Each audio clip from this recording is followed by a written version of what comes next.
రేవంత్ది land looting policy అట. హరీష్ రావు అంటుండు, ఏమంటుండు? రేవంత్ రెడ్డిది ల్యాండ్ లూటింగ్ పాలసీ అట. దేని మీద వీళ్ళు మాట్లాడుకుంటున్నది? శ్రీధర్ బాబు వర్సెస్ హరీష్ రావు. నిన్ననేమో Sridhar Babu versus Sridhar Babu versus KTR, నిన్న శ్రీధర్ బాబు వర్సెస్ హరీష్ రావు. రేవంత్ రెడ్డిది ల్యాండ్ లూటింగ్ పాలసీ అట. ఈ ట్రాన్స్ఫర్మేషన్ ఆఫ్ ల్యాండ్ పాలసీని ఒకటి తీసుకొచ్చింది హిల్టప్. ఏంటంటే పరిశ్రమలు కేటాయించినటువంటి గతంలో కేటాయించిన భూములు ఏవైతే ఉన్నాయో, పరిశ్రమలు పెట్టకుండా ఉన్న భూములు ఏవైతే ఉన్నాయో వాటిని తీసుకొని వాటిని మల్టిపుల్ పర్పస్ అంటే ఏ దానికైనా వాడుకోవడానికి అనుగుణంగా ఆ పాలసీని తీసుకొచ్చారు. అంటే అది ప్రైవేట్ కంపెనీకి అప్పచెప్పొచ్చు, వేలం వేయొచ్చు, ఇంకోటి చేయొచ్చు, ఏ దానికైనా వాడచ్చు. గవర్నమెంట్ అవసరాలకు కూడా వాడచ్చు. కానీ గవర్నమెంట్ అవసరాలకు వాడతారని మనం అనుకోలేము. ఎందుకంటే అన్ని వేలం పాటలే కదా ఇవాళ నడిచేది. మొత్తం తెలంగాణ మొత్తం నాకి పడేస్తున్నారు కదా, అమ్మి పడేస్తున్నారు కదా. గత 10 ఏళ్ళుగా అదే జరిగింది, 22 నెలలుగా అదే జరుగుతున్నది.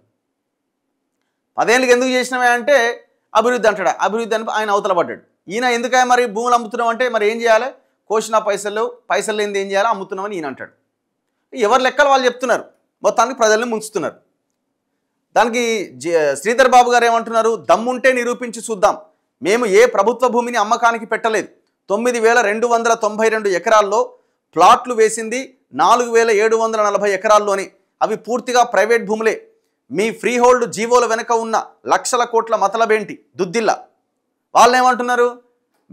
మీ హయాంలోనే 3 జీవోలు వచ్చినాయి ఈ భూముల మీద అని వాళ్ళు అంటున్నారు. వాస్తవమే, ఇప్పుడు చేస్తున్నది వాస్తవమే. ఇదంతా ఒక పెద్ద డ్రామా. ఈ డ్రామా ఏంటంటే దీని వెనకాల కథ ఏముంటుంది? ఏదో ఒకటి మాట్లాడాలా, సాయంత్రం కానీ మళ్ళీ అంతా ఒకటే. 5 గంటల తర్వాత ఏదో ఒక ఫామ్ హౌస్లో మళ్ళీ కూర్చొని బాగా మాట్లాడను ఇద్దరు భుజాలు తరుముకుంటారు లీడర్లు, అధికార ప్రతిపక్ష పార్టీలు. ఆయన ఎనుముల కాదు అమ్మకాల రేవంత్ రెడ్డి. 5 లక్షల కోట్ల భూములు 5,000 కోట్లకు అమ్మకమా? ఇది మీ అయ్య జాగీర్ కాదు, బీఆర్ఎస్ చూస్తూ ఊరుకోదు. బీఆర్ఎస్ నేత హరీష్ రావు హెచ్చరిక. బీఆర్ఎస్ వాళ్ళు భూముల గురించి మాట్లాడితే దయ్యాలు వేదాలు వల్లించినట్టు ఉన్నది. ఇంక అంతకంటే గొప్పగా ఏదైనా ఉందా? అది కూడా అనొచ్చు. 25 లక్షల ఎకరాల భూములు ప్రభుత్వ భూములు, అటవీ భూములు, మట్ ల్యాండ్స్, అసైన్ ల్యాండ్స్, రకరకాల ఇనాము ఇంకా గవర్నమెంట్కి సంబంధించినటువంటి భూముల లెక్క 25 లక్షల ఎకరాల ప్రభుత్వ భూములు పట్టాల కింద మారిపోయినాయి. ఎట్లా మారినాయో హరీష్ రావు గారు దయచేసి సమాధానం చెప్పరాదు? మీరు మీ బామ్మారిది కేటీఆర్ గారు మీరంతా కలిసి, కవిత గారు కలిసి కూర్చొని మరి ఏం స్కెచ్ చేసి ఎట్లా లేపిరా భూములు జర చెప్పరాదు? ధరణి తీసుకొచ్చి. నేను ఈ గవర్నమెంట్ ఏం గొప్ప చేస్తుందని చెప్పట్లే. వాళ్ళు ఎట్లున్నారో వీళ్ళు యాజ్ ఇట్ ఈజ్గా ఉన్నారు, దాంట్లో ఏం డౌట్ లేదు. ఆయన కోకాపేటలో ఎకరం 100 కోట్లు పోయిందంటే ఈయన 170 కోట్లకు అమ్మినా ఈయన సంకలు గుద్దుకుంటున్నాడు. గతంలో కాంగ్రెస్ 10 ఏళ్ళు ఏం మాట్లాడిందో ఇప్పుడు బీఆర్ఎస్ మాట్లాడుతున్నది దొంగ పని చేసిన తర్వాత. గతంలో కాంగ్రెస్ అద్భుతంగా అట్లా ఇట్లా అని మాట్లాడిన కాంగ్రెస్ ఇప్పుడు అదే దొంగ పనులు చేస్తున్నది. ఎంత దారుణం ఇది! తెలంగాణని తెగనమ్ముతున్నారు దుర్మార్గులంతా కలిసి. వీళ్ళని అంటున్నా కదా, వీళ్ళు లీడర్లు కాదు, వీళ్ళు ప్రజా నాయకులు కాదు, కనీసం పొలిటికల్ లీడర్లు కూడా కాదు. వీళ్ళంతా రియల్ ఎస్టేట్ బ్రోకర్లు వీళ్ళంతా.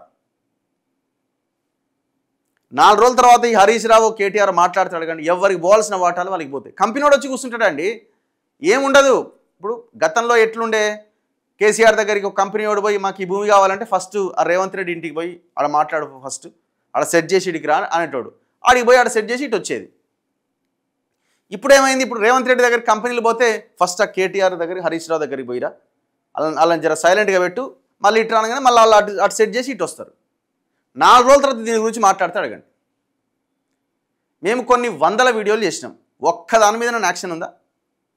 చెరువులు కబ్జాలు కానీ టీఎస్ఐఏసి ఇప్పుడు ఏదైతే హరీష్ రావు చెప్తున్నాడో, అయ్యా మీ పటాన్ చెరువే ఇక్కడే కదా, మరి నాకు తెలిసి మీరు కూడా ఇన్ఛార్జ్గా ఉన్న ఉమ్మడి మెదక్ జిల్లాకు సంబంధించిందే కదా. పటాన్ చెరువు నియోజకవర్గము ఎక్కడ, మన సాకి చెరువు దగ్గర ఇన్కార్ అనే కంపెనీ వాడు దాదాపు పెద్ద ఎత్తున పరిశ్రమలకు ఇచ్చినటువంటి టీఎస్ఐఏసి భూములు మొత్తం కబ్జా పెట్టి కడుతున్నాడు. చెరువు కబ్జా పెట్టిండు. మరి అడగరాదు మీ బామ్మార్దిని ఎవడా ఇవిడని? ఈ బామ్మార్ది బినామీ కంపెనీనే, అది మహిపాల్ రెడ్డి, గూడెం మహిపాల్ రెడ్డి కలిసి చేస్తున్నాడు. మహిపాల్ రెడ్డి ఏడుండి అలా కాంగ్రెస్లో ఉన్నాడు. చూడు ఎట్లుంటుందో కథ. ఇట్లా ఎన్ని, ఇప్పుడు ఆ Ranjith Reddy Western Construction TGIC భూములే కదా, గతంలో కేటీఆర్ హయాంలో ఇచ్చిన జీవోనే కదా, ఎన్ఓసీలే కదా. ఇప్పుడు రేవంత్ రెడ్డి కంటిన్యూ చేసినాడు. వీళ్ళకి ఎక్కడిది ప్రేమ? ప్రజల భూముల మీద, ప్రజల ఆస్తుల మీద. దొంగలు వీళ్ళంతా, రియల్ ఎస్టేట్ బ్రోకర్లు వీళ్ళంతా. రేవంత్ రెడ్డి గతంలో ఏది మన జూబ్లీహిల్స్ చెక్ పోస్ట్ దగ్గర ఆకాశ హర్మ్యాలు కడుతున్నారు, మంత్రి డెవలపర్స్ అంటోడు, ఇంకోటి శ్రీనివాసరావు అంటోడు. 21 ఫ్లోర్లు ఎట్లా కడతారు? ఎట్లా పర్మిషన్ వస్తుంది? ఇది పర్యావరణానికి, ఎందుకంటే పక్కనే కేబీఆర్ పార్క్ ఉంది. మీరు ఒకసారి వీడియోలు చెక్ చేయండి, దొరుకుతాయి వీడియోలు. కూలగొట్టాల వీటిని అన్నాడు. ముఖ్యమంత్రి అయింది కదా, కూలగొట్టిండా? వాడు ఒక్కొక్క ఫ్లాట్ 8 కోట్లకు అమ్ముకొని అవతల పడ్డాడు. ఖతం. మరి అధికారంలోకి వచ్చాక ఏం చేశారు మీరు? ఒక ఎగ్జాంపులే చెప్తున్నాను నేను, ఇంకేం మాట్లాడలే. ఎక్కడి భూములు, ఎక్కడి కథ?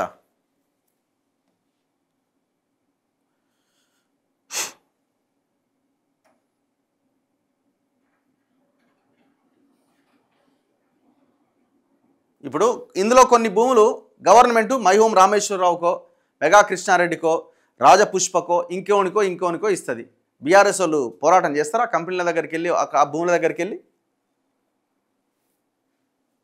మీదంతా లింక్ సిస్టమ్ కదా.